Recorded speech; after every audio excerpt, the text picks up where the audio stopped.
I hope you are doing well. My name is Ritu. Welcome to my channel. देखिए बेटा, last videos में हम ores और उनकी रिफाइनरीज किस तरीके से रिफाइन कर सकते हैं यहाँ तक बात कर ली थी। और मैंने आपको बताया था कि अगर आपका कार्बोनेट ओर होगा तो वो कार्बन डाइऑक्साइड गैस को रिलीज करता है, सल्फाइड ओर होता है या तो वो H2S गैस को रिलीज करेगा या फिर सल्फर डाइऑक्साइड को रिलीज करेगा। कैसे पता चलता है कि कोई जो गैस निकल रही है वो कार्बन डाइऑक्साइड है? तो हम लाइम वाटर टेस्ट करते हैं जिसमें लाइम वाटर आपका मिल्की हो जाता है। अगर ऐसा नहीं हो पाता है तो जो सल्फर डाइऑक्साइड जो गैस होती है वो जो आपकी एसिडिफाइड पोटेशियम परमैंगनेट होता है, सल्फर डाइऑक्साइड गैस, उसको कलरलेस कर देती है।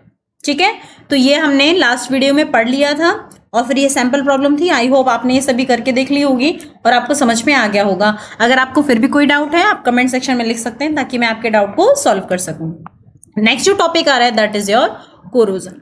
कोरोजन क्या होता है बेटा कि आपका कोई भी मेटल उस जो एयर में आपके ऑक्सीजन और मॉइस्चर जो प्रेजेंट होती है उसके साथ रिएक्शन करके मेटल के ऑक्साइड बनाता है।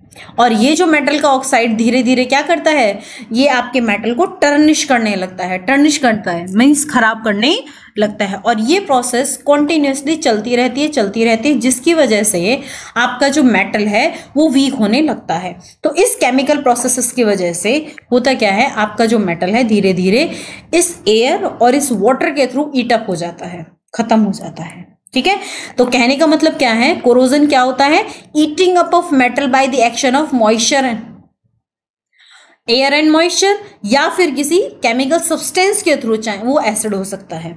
इस प्रोसेस को हम क्या बोलते हैं, कोरोजन। ठीक है, जो आपका डैम एयर रहता है, damp air means moistured air, moist air रहती है, वो आपके मेटल्स को कोरोड करती है और ये प्रोसेस कीप ऑन चलती रहती है। इसका बहुत अच्छा एग्जाम्पल है आपका आयरन में rusting. Corrosion of iron, iron का कोरोजन होना आपका क्या कहलाता है, रस्टिंग कहलाता है। कोरोजन में होता क्या है, जो आपका आयरन रहता है जो कंटिन्यूस प्रोसेस होती रहती है जिससे आपका जो होल आयरन का जो प्रोसेस ऑब्जेक्ट है वो पूरा का पूरा ईट अप कर लिया जाता है। ठीक है, तो रस्टिंग क्या है, corrosion of iron is known as rusting. Rusting में होता क्या है, आयरन का ऑक्साइड बनता है। डेफिनेशन क्या देंगे, when iron is placed in the presence of air and moisture the iron will get converted into iron oxide. This is reddish brown color which is also known as rust and this process is also known as rusting. बात समझ में आई? Means जब आप iron के objects को dam air में छोड़ दोगे कंसिडरेबल टाइम के लिए, बहुत लंबे टाइम के लिए या कुछ टाइम के लिए, तो ये क्या होते हैं बेटा, आपके रेडिश ब्राउन कलर के फ्लेक्स बनने लगते हैं जो कि आपका क्या होता है, रस्ट होता है। और इस प्रोसेस को हम क्या बोलते हैं, रस्टिंग ऑफ आयरन। रस्ट जो रहता है मेनली वो आपका हाइड्रेटेड आयरन रहता है और जिसमें आयरन की जो वैलेंसी होती है वो होती है 3rd। बेटा आपने किसी ने मुझे कमेंट सेक्शन में नहीं बताया व्हाट इज वेरिएबल वैलेंसी, फिर भी चलो मैं एक बार आपको बता देती हूँ। कुछ सब्सटेंस ऐसे होते हैं जो एक टाइप की वैलेंसी से ज्यादा टाइप की वैलेंसी दिखाते हैं। फॉर एग्जाम्पल जैसे कॉपर है, कॉपर 2nd कॉपर 3rd दिखाता है आपका। ये आयरन है, iron 2nd and iron 3rd दिखाता है, copper 1st and copper 2nd दिखाता है। उसी तरीके से मरकरी भी है, लेड भी है। ये ऐसे सब्सटेंसेस हैं जो आपकी एक से ज्यादा तरह की वैलेंसी शो करते हैं। इस टाइप के जो सब्सटेंस होते हैं उनको हम बोलते हैं वेरिएबल वैलेंट और इस टाइप की वैलेंसी को बोलते हैं वेरिएबल वैलेंसी। ठीक है, और यहाँ पे जो आयरन है वो आयरन 3rd टाइप का ऑक्साइड बनाता है। ठीक है, तो यहाँ पे आयरन अपनी कैसी वैलेंसी शो कर रहा है, 3 वैलेंसी शो कर रहा है। और जो आयरन ऑक्साइड का फॉर्मूला रहता है that is your Fe2O3.XH2O। I hope it is clear. ठीक है, यहां तक समझ में आई? देखिए अब हम बात करते हैं ऐसी कौन कौन सी कंडीशन होती हैं जो रस्टिंग के लिए बहुत ज्यादा जरूरी होती है। First is presence of air, means air होनी चाहिए, एंड प्रेजेंस ऑफ वाटर और मॉइस्चर वहां पे होना चाहिए। ये दोनों चीजें ही प्रेजेंट होंगी तभी आपका कोई भी आयरन का ऑब्जेक्ट है वो रस्टिंग हो पाएगी उसमें। ठीक है, यहाँ पे इसको ऐसा एक्सप्लेन करने के लिए इन्होंने क्या किया बेटा, इन्होंने सबसे पहले इन्होंने क्या किया, एनहाइड्रस कैल्शियम क्लोराइड रख दिया। इस एनहाइड्रस कैल्शियम क्लोराइड ने इस एयर को ड्राई कर दिया, मीन्स इसमें जितना भी मॉइस्चर प्रेजेंट था उसको एब्जॉर्ब कर लिया। अब यहाँ पे ऑक्सीजन तो प्रेजेंट है लेकिन मॉइस्चर नहीं है, तो क्या इस आयरन नेल में रस्टिंग होगी? नहीं। यहाँ पे इन्होंने क्या किया बेटा कि वाटर तो डाल दिया लेकिन यहाँ ऑयल की एक लेयर बना दी। इस ऑयल की लेयर की वजह से क्या ऑक्सीजन इसके पास जा पाएगी? नहीं। तो यहाँ पे देखते हैं बेटा, यहाँ पे इस नेल को वाटर भी मिल रहा है, ऑक्सीजन भी मिल रही है, तो इसमें क्या रस्टिंग होगी? यस ऑफ कोर्स इसमें रस्टिंग होगी। तो कहने का मतलब क्या है, यही चीज जो मैंने यहाँ ऊपर आपको एक्सप्लेन करी है बेटा, यही चीज यहाँ पे इन्होंने एक्सप्लेन करी है कि कहने का मतलब क्या है, रस्टिंग के लिए आपको ऑक्सीजन एंड मॉइस्चर दोनों की जरूरत होती है। प्रिवेंशन ऑफ रस्टिंग, देखिए हमने ये देखा अभी कि किस तरीके से रस्टिंग होती है। अगर हम किसी भी तरीके से इन दोनों चीजों को आयरन के कांटेक्ट में आने से रोक लें, मींस ऑक्सीजन ना आए, मींस एयर ना आए, और मॉइस्चर ना अगर किसी आयरन के सब्सटेंस पे पहुंचे, तो क्या उसमें रस्टिंग हो पाएगी? नहीं। मींस दो चीजें हैं बेटा जो रस्टिंग को प्रिवेंट कर सकती हैं, हम इनको किसी तरीके से रोक लें। फर्स्ट, पेंटिंग, हमने पेंट कर दिया बेटा, तो इस मेथड से भी हम क्या कर सकते हैं, आयरन को कोरोड होने से बचा सकते हैं। इससे क्या होगा बेटा, जो आपकी मॉइस्चर और ऑक्सीजन है या एयर है आयरन के कांटेक्ट में नहीं आ पाएंगी। इसीलिए आपने देखा होगा जो विंडोज की ग्रिल होती हैं, रेलिंग्स होती हैं, स्टील के फर्नीचर्स होते हैं, आयरन के पाइप्स होते हैं, ब्रिजेस होते हैं, इन सब के ऊपर पेंटिंग की जाती है। नेक्स्ट आ रहा है अप्लाइंग ऑफ ग्रीस और ऑयल। ग्रीस और ऑयल अप्लाई करने से भी जो रस्टिंग है उसको हम प्रिवेंट कर सकते हैं। इसीलिए आपने देखा होगा आयरन के जो ऑब्जेक्ट्स होते हैं, मशीन के कुछ पार्ट्स होते हैं, टूल्स होते हैं, उनमें ग्रीसिंग या फिर ऑयलिंग आप करते हो।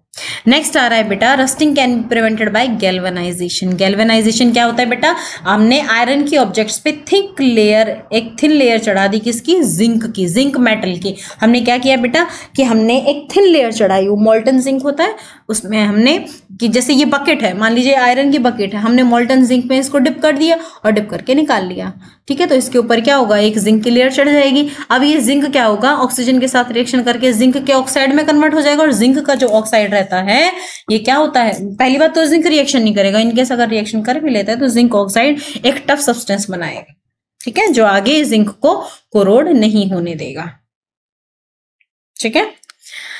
इसी तरीके से टिन की प्लेटिंग करके या क्रोमियम की प्लेटिंग करके, देखिए आपने देखा होगा जो टैप जो रहते हैं आपके, इन पे हम क्रोमियम की एक प्लेटिंग कर देते हैं या टिनिंग कर देते हैं, ठीक है, जिससे ये जो आपके ऑब्जेक्ट्स हैं इनके ऊपर रस्टिंग करने से हम बचा सकते हैं, ठीक है। बाइसिकल्स के हैंडल हुए, टिफिन बॉक्सेस हुए, इन सब के ऊपर निकल की प्लेटिंग की जाती है। बाय द वे आगे देखते हैं, rusting of iron can be prevented by alloy. Alloy बनाने से हमने आपके जो कार्बन है जो आयरन है उसको स्टेनलेस स्टील में कन्वर्ट किया, उसमें क्रोमियम और निकल मिला के, ठीक है। क्रोमियम और निकल मिलाने के बाद हमने स्टेनलेस स्टील बनाया, इसमें रस्टिंग नहीं होती है। इसीलिए आपने देखा होगा जो कुकिंग यूटेंसिल्स हुए, नाइफ्स हुए, सीजर्स हुए, सर्जिकल इंस्ट्रूमेंट्स हुए, ये सारे स्टेनलेस स्टील के बने हुए रहते हैं और इनमें रस्टिंग नहीं होती है। कोरोजन ऑफ एल्यूमिनियम की बात करें, एल्यूमिनियम भी ऑक्सीजन के साथ रिएक्शन करके, मॉइस्ट एयर के साथ रिएक्शन करके एल्यूमिनियम के ऑक्साइड बनाता है।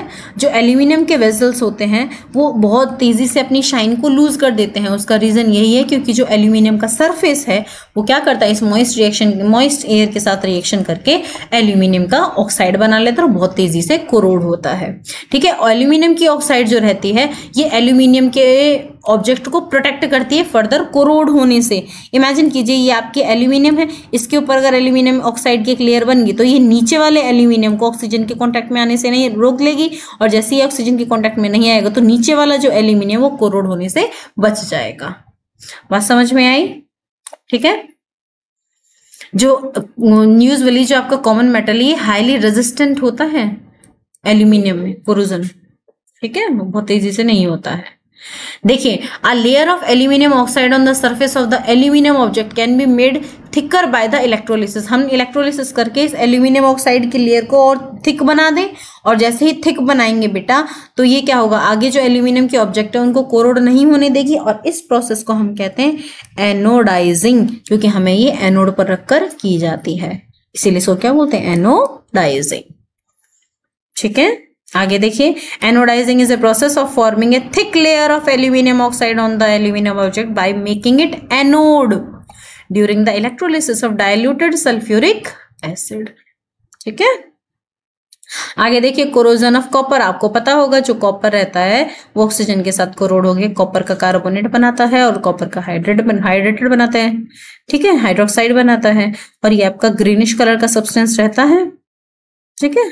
रेडिश ब्राउन कलर का सब्सटेंस जो रहता है वो आपके ग्रीनिश में कन्वर्ट हो जाता है। ये तो आपने बहुत अपने घरों में देखा भी होगा कि जो आपके कॉपर के ग्लास वगैरह रहते हैं एक कुछ टाइम के बाद वो ग्रीनिश में कन्वर्ट हो जाते हैं। वो यही रीजन है कि वो मॉइस्ट एयर के साथ रिएक्शन कर लेते हैं। ठीक है, तो कॉपर का कार्बोनेट या फिर कॉपर का हाइड्रोक्साइड इसका मिक्सचर रहता है आपका।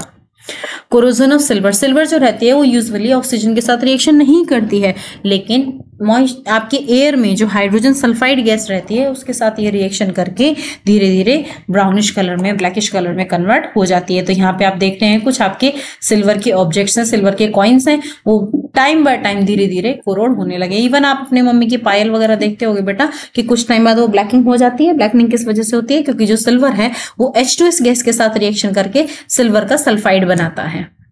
ठीक है, और ये जो सिल्वर का सल्फाइड रहता है ये ब्लैकिश कलर का रहता है। गोल्ड और प्लेटिनम की बात करें, जो गोल्ड रहता है वो रिएक्टिव नहीं होता है। ठीक है, बहुत ज्यादा रिएक्टिव नहीं होता है, बिल्कुल रिएक्टिव नहीं होता। इसीलिए आपने देखा होगा जो गोल्ड है, जैसे गोल्डन टेम्पल है, ठीक है, ये आपका क्या है, इसकी जो चमक है कंटिन्यूस बनी हुई है। इसका रीजन यही है क्योंकि ये जो गोल्ड है किसी के साथ रिएक्शन नहीं करता है। प्लेटिनम मेटल भी ऐसा है कि ये भी आपके रेजिस्टेंट रहता है कोरोजन के, इसमें भी कोरोजन नहीं होता है। तो इस तरीके से हमने देखा आपके मेटल्स के बारे में। अब हम आगे पढ़ेंगे बेटा एलॉयज के बारे में।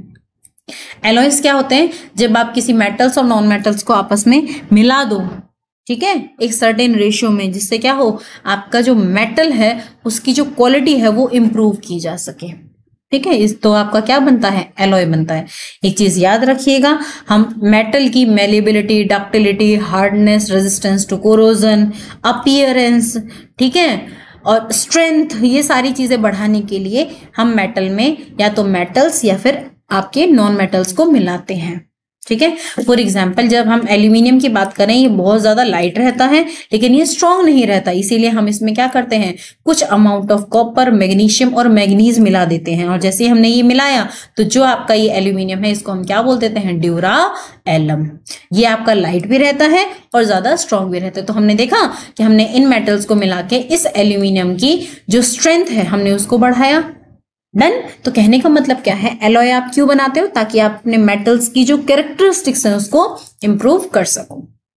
ठीक है, फॉर एग्जांपल यहां से आपने एल्यूमिनियम में, ठीक है, मैग्नीशियम मिलाया तो आपका क्या बन गया? मैग्नीलियम। ठीक है, उसी तरीके से आपका स्टील, अगर आपने आयरन में स्मॉल अमाउंट ऑफ कार्बन मिला दिया तो आपका बन जाएगा स्टील।